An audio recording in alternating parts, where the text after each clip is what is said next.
Plan design.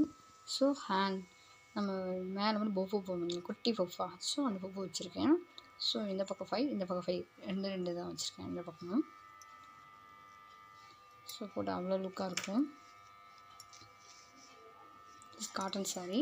Cotton சாரியில் just அந்த simple நம்ம ஜஸ்ட் எந்த டிசைன் போடாமல் நீட்டாக நம்ம ஒரு நாட் வச்சு நம்ம சின்ன ஒரு பொஃப் வச்சு அவ்வளோ க்யூட்டாக இருக்குங்க. ஸோ ட்ரை பண்ணி பாருங்கள். ஸோ இந்த டிசைன் பிடிச்சிருந்தா லைக் பண்ணுங்கள், கமெண்ட் பண்ணுங்கள்.